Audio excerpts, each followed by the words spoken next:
Okay, welcome back, and we're going to do this candidate profile of Elizabeth Warren. And I want to first tell you to please like the video and subscribe if you're not subscribed yet.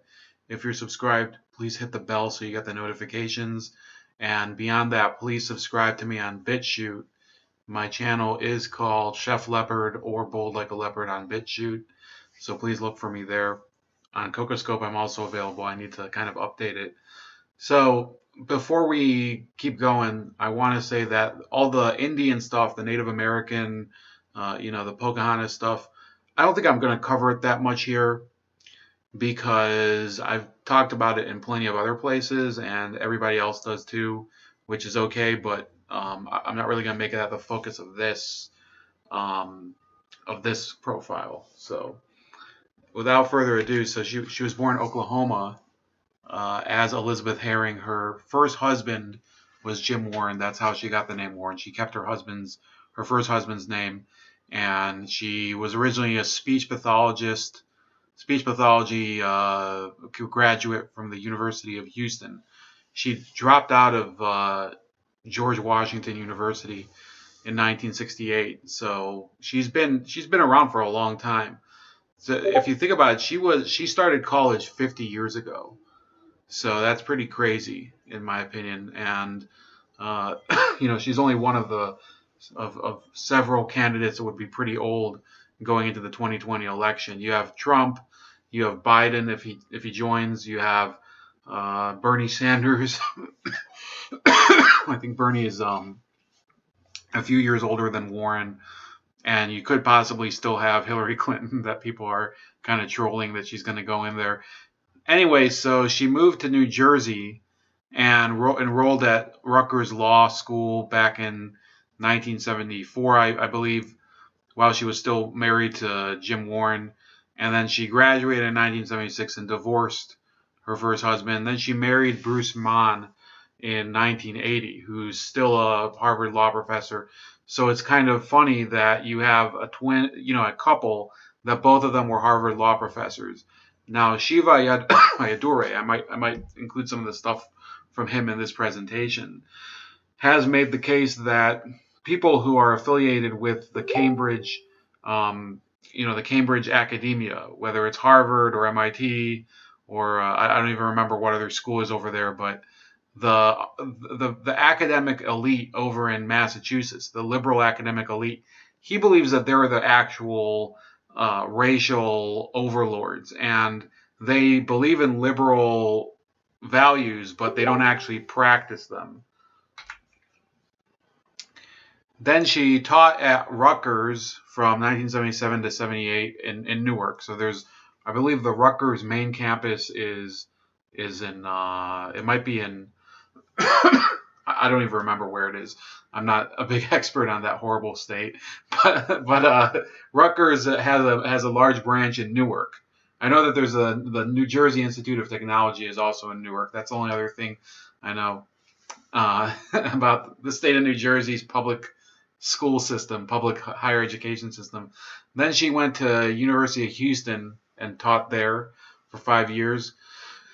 Texas, Austin for another 5 years, and then the University of Michigan as a visitor during that period, and then at Penn from 87 to 95. She also taught Sunday school while teaching in Texas, but did not attend a specific church in Boston. So Elizabeth Warren does come from a generation of Democrats that I would say were a little more open to organized religion and traditional religion. I think that part of that movement is coming back, but you do have to wonder if Christianity as a whole is going to be welcome in the Democratic Party in the future, because you have kind of dueling tendencies there. You have a lot of atheists and socialists there that have an aversion to organized religion, and then on the other hand, you have some people who are more embracing of religion because they need, for example, the people who go to the churches. There's a lot of mainline Protestants that are very liberal, and there's also the black churches that there's a lot of liberal people there, and they certainly still support liberal politicians, liberal and progressive. For example, Reverend Barber in North Carolina, who is I think he's from North Carolina. So that you have a lot of these people that they pay lip service to Christianity as a religion, but they don't necessarily like care about Scripture itself or any of the real teachings of the Bible. They just use it in order to talk about the compassion and the social gospel, possibly even liberation theology, if you want to go into that. And I believe that that's a destructive element in America, and it would actually benefit if we. That's one of the reasons I do believe that separation of church and state could be a good thing, because on the right you have a lot of people who are generally very fundamentalist in their religious beliefs, and on the left you have people who basically warp religion in order to justify their progressive nonsense. So there's both of those on both sides. I think Elizabeth Warren's a little milder, so maybe that's not as big of a deal with her. She's also the third most cited professor for bankruptcy law. Then you have her as a public advocate, and she opposed the Bankruptcy Abuse Prevention and Consumer Act of 2005, which limited the abilities of private citizens to declare bankruptcy, specifically consumers. Now, why would that be? Well, we've all probably met people that they get into massive credit card debt and then they just declare bankruptcy. They might buy lots of furniture, or they might buy a number of appliances, or it's the way of the it's in my opinion, that's a live by the sword, die by the sword thing. That's why I personally hardly ever use my credit card, and I actually would rather use things like PayPal. I know that a lot of you guys probably don't like because of recent issues, but I like just straight up paying the sum and that's it. So people like Elizabeth Warren they've termed a lot of these credit card companies to be predatory lenders, and essentially criticized them and said that they lure these consumers into basically going bankrupt, and they should have the right to declare bankruptcy. But I don't see it the same way. I see it as people have to decide what's the most important thing for them in order to live. Okay, I personally I could probably earn a lot of points using credit cards, but I know that I'd be abusing it, and I'm very strict on my budgets and stuff like that. So this is something that it's a matter of opinion. A lot of people would say that you need people to be able to declare bankruptcy for credit card debt, but it was very much abused, especially during that period. And I remember if I was cutting school, if you listen to if you watch TV, there were always these ads for these organizations that would help you to declare bankruptcy and manage your credit card. Now there's debt management agencies. I don't know if that's better or not. I've never had that problem personally, so it's a big deal for her. She was also a board member of the excuse me, of the FDIC Advisory Committee on Economic Inclusion, and she served on Senator Harry Reid's oversight panel to oversee the Emergency Economic Stabilization Act. And she was criticized when her committee pay was not publicly revealed. So that was used in order to oversee the Troubled Asset Relief Program. That was the big bank bailout of the late 2000s, where Bush and Obama were basically handing money over to AIG and a number of these Wall Street firms in order to keep them afloat. And she was a critic of it, but the fact of the matter is that later she also had this call for debt forgiveness in 2014, which I'll get into right now. So this is from 2014, and it's by Jason Delisle and Jason Richwine in Politico, and they were asking what happened to Warren the Watchdog. So I did read this earlier, and it's summarizing it. I'll put this in the links, hopefully. By the way, I think links actually harm the video and their algorithm, so please like this video if you're seeing it. Please do anything you can to help us, because I've been told that the more links you put in your videos, or if you put any links, it kind of hurts you in the algorithm. And then if I don't put any links, people ask, well, where's your proof? Where's your evidence? And what am I supposed to do? I could probably put it in the comments, to be honest with you. So it says that the 2009 version of Elizabeth Warren wouldn't stand for the financial shenanigans of 2014's Elizabeth Warren. Once upon a time, you see, before joining Congress, Elizabeth Warren was a tenacious government watchdog. She charged that the Troubled Asset Relief Program, created in the wake of the 2008 recession, was exposing taxpayers to risky investments and therefore imposing costs that the feds were lowballing. So, to summarize what goes on in this article, because I don't want this video to be too long, Elizabeth Warren's premise was that the debt that was being expended on the TARP bailouts was over speculated, and therefore she thought that we basically paid the banks too much in order to keep them afloat, which I would say is a fair criticism. But she's also calling for student debt forgiveness and bailouts as well. And many people were saying at the time of this, in 2014, which is, how time flies, 2014, 5 years ago. Wow. So they were saying that the actual value of those loans is actually overvalued as well. So essentially, this is a criticism from the middle, from like the middle of the spectrum, because they were basically saying, well, if you want to criticize these people who were taking the bailouts in 2008 and 2009 because they were overvalued, their corporation was overvalued, or their potential profits are overvalued, or whatever that your point is, how can you then justify doing this major bailout of these student loans? Because God knows that a lot of these diplomas, a lot of these degrees are overvalued. So that was really something that Elizabeth Warren is going to, she hasn't really had to answer for it. And it's one of the things people ignore because of other issues that go on with her, and other problems that people have with her candidacy and her personality and everything. And the fact is that Elizabeth Warren could probably do a lot more to help her case by being a more consistent person on Capitol Hill. Okay, as a senator for Massachusetts, she's also really been heavy on the banking committee, the Senate Banking Committee, and this is, of course, in following with the rest of her career.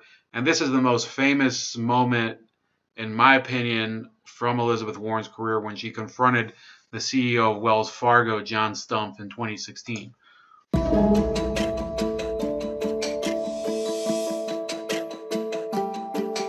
Since this massive years-long scam came to light, you have said repeatedly, quote, "I am accountable." But what have you actually done to hold yourself accountable? Have you resigned as CEO or chairman of Wells Fargo? The board, I serve at Have you resigned? No, I've not. All right. Have you returned one nickel of the millions of dollars that you were paid while this scam was going on? Well, first of all, this was by 1% of our people. That's not my question. My question is about responsibility. Have you returned one nickel of the millions of dollars that you were paid while this scam was going on? The board will take care of that. Have you returned one nickel of the money you earned while this scam was going on? And the board will do. I will take that as a no then. Have you fired a single senior executive? And by that, I don't mean a regional manager or a branch manager. I'm asking about the people who actually led your community banking division or your compliance division. We've made a change in our regional, to lead our regional bank. I just said, I'm not asking about regional managers. I'm not asking about branch managers. I'm asking if you have fired senior management, the people who actually led community banking division, who oversaw this fraud, or the compliance division that was in charge of making sure that the bank complied with the law. Carrie Toll said. Did you fire No. any of those people? No. Okay. So you haven't resigned. You haven't returned a single nickel of your personal earnings. You haven't fired a single senior executive. Instead, evidently, your definition of accountable is to push the blame to your low-level employees who don't have the money for a fancy PR firm to defend themselves. It's gutless leadership. In your time as chairman and CEO, Wells has been famous for cross-selling, which is pushing existing customers to open more accounts. Other big banks average fewer than 3 accounts per customer, but you set the target at 8 accounts. Every customer of Wells should have 8 accounts with the bank. And that's not because you ran the numbers and found that the average customer needed 8 banking accounts. It is because, quote, 8 rhymes with great. This was your rationale right there in your 2010 annual report. And guess what? Wall Street loved it. Here is just a sample of the reports from top analysts in those years, all recommending that people buy Wells Fargo stock, in part because of the strong cross-sell numbers. Do you know how much money, how much value your stock holdings in Wells Fargo gained while this scam was underway? Well, first of all, it was not a scam, and cross-sell is a way of deepening relationships. When customers use We've been through this, Mr. Stump. I asked you a very simple question. Do you know how much the value of your stock went up while this scam was going on? It's all of my compensation is in our public Do filing. you know how much it was? It's all in the public filing. Oh, you're right. It is all in the public records because I looked it up. While this scam was going on, you personally held an average of 6.75 million shares of Wells stock. The share price during this time period went up by about $30, which comes out to more than $200 million in gains, all for you personally. You should resign. You should give back the money that you took while this scam was going on, and you should be criminally investigated by both the Department of Justice and the Securities and Exchange Commission. Okay, so a lot to unpack there. I think that it is justified to call out these companies when they do things like what Wells Fargo's did. And Wells Fargo went in and they started artificially creating accounts and lines of credit, I believe, for customers who didn't really want them. So that I think is actually, that really is predatory practices by a bank. However, it's debatable how high the orders were at. Okay, now I think it's fine for her to call Wells Fargo to account, to force Wells Fargo to answer for stuff that they do that actually victimizes customers. And obviously, people have a right to know what their bank is doing with their money or what they're doing with their credit.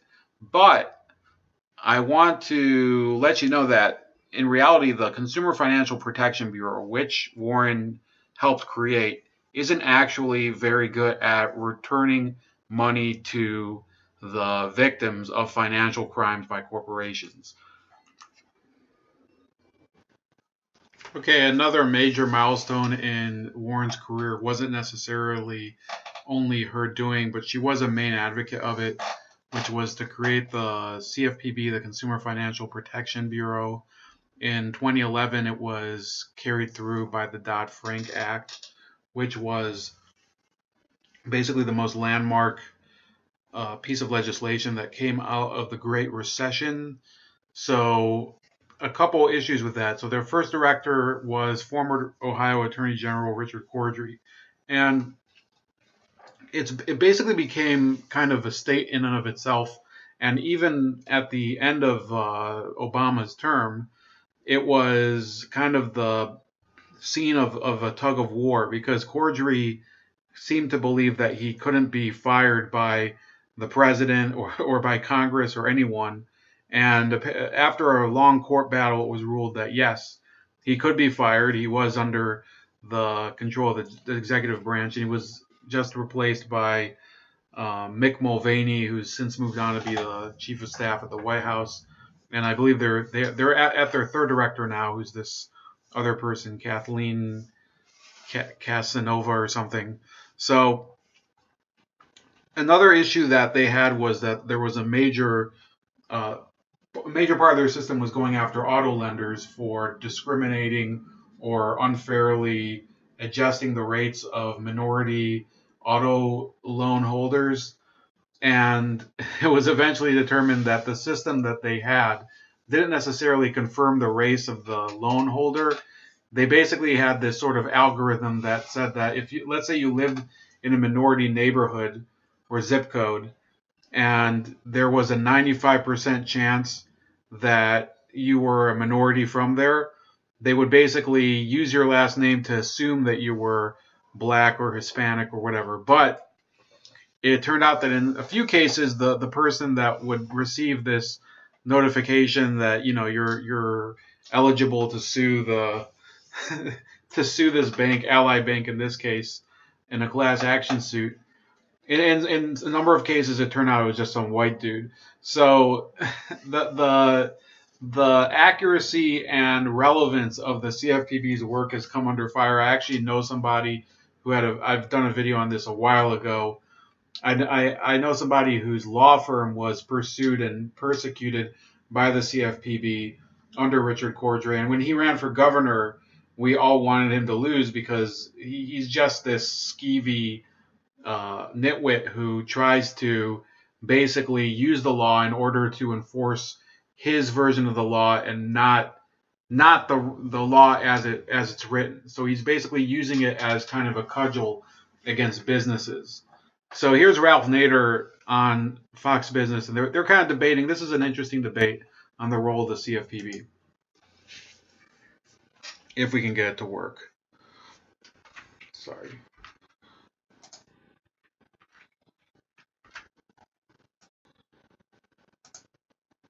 Well, meanwhile, the White House cutting back on more regulations. A report from the U.S. Treasury Department expected soon will reportedly recommend a restructuring of the Consumer Financial Protection Bureau and calls for the reassessment of a broad range of American banking rules. Former presidential candidate and consumer advocate Ralph Nader joining us now. Now, Ralph, the Consumer Financial Protection Bureau, the Trump administration say it's a rogue operation. It's accountable to no one. They can set their own salaries. It is accountable somewhat to the Federal Reserve Board, but because that's supposed to be a private operation, which of course we know it's really not, that they really aren't accountable. What do you think about all this? It's been a real success story. It's returned $13 billion stolen from financial consumers already. It's studious. It's right inside the Federal Reserve. Now, think about what he said. So $13 billion recovered that were stolen from the American consumer. There's 300 million Americans, and that $13 billion would probably come out to be like $250 per person in the U.S. So in reality, it hasn't saved much, except if you say, well, for the people that did recover the money, it did make an impact. But also, I did see somewhere, and I'll try to pin it down, but I think that the CFPB actually keeps 50% of the penalties anyway. And it has oversight by a committee that's heavily corporate. So you can't really call it a rogue operation if it's inside the Federal Reserve. There have been certain courts that have called it that. The head of it is a guy named Richard Cordray.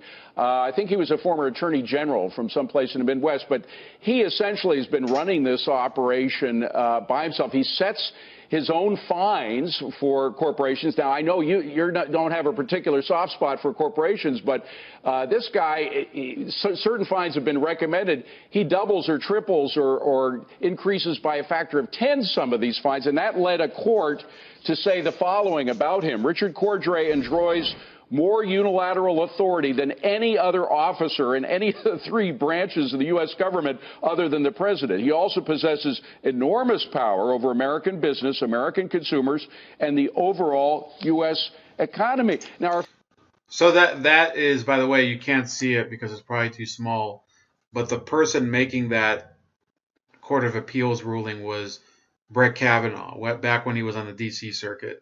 Founding fathers thought that every institution in the U.S. government should be accountable. This court clearly thinks he's not.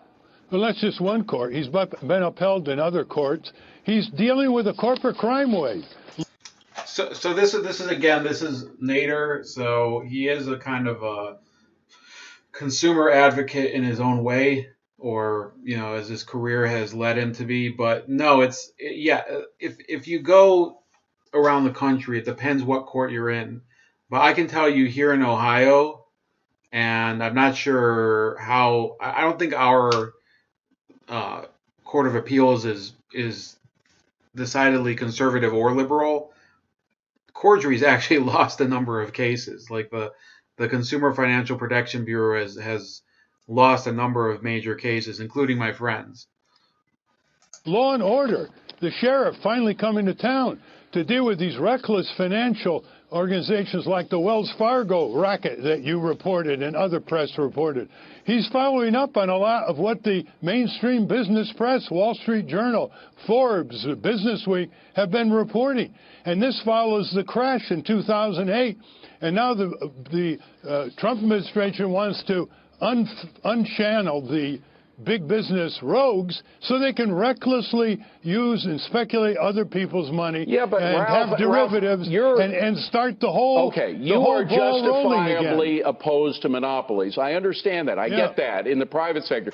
But aren't you also afraid of monopolies and abuse of authority in the public sector? Sometimes you have these organizations that are not accountable, and he's not accountable to the U.S. Congress at all. Isn't there a danger of an operation like that working against the interests of the U.S. economy?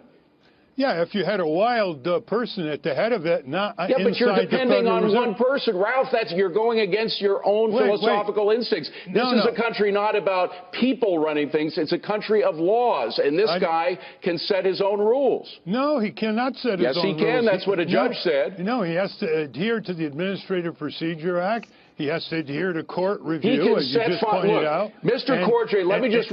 So Ralph Nader wants to kind of dance around this fact. Now, I think Ralph Nader he means well. He's never been a member of the government or anything. He's always kind of criticized from the outside, which is, it does speak a little bit to his integrity.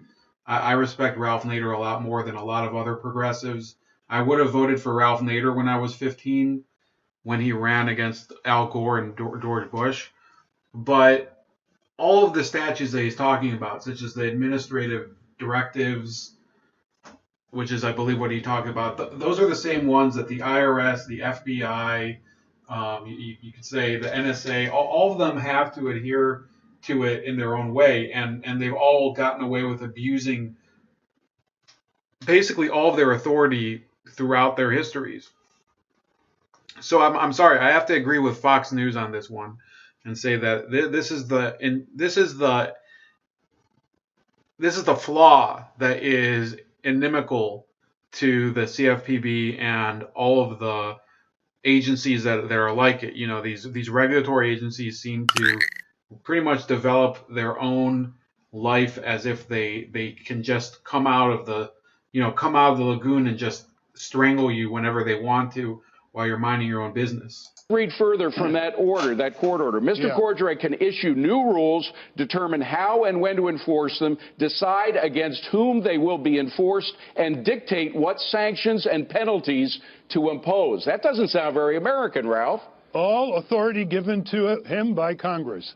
Both Republicans and Democrats in Congress created this law and order organization to deal with Wall Street's crimes. Remember, do we really want to... So again, this is skirting the issue, okay? The Republicans and the Democrats have given a lot of executive authority to the president, and Ralph Nader would probably agree that they gave too much. They've also given a lot of authority to the CIA and to other agencies that Ralph Nader probably disagrees with their goals. So I think that you have to recognize that these agencies are not out there in order to look after the individual American taxpayer or citizen or anything. They're there in order to promote their own power and scope. So that's basically why Richard Cordray and the agency, the CFPB, have been a problem.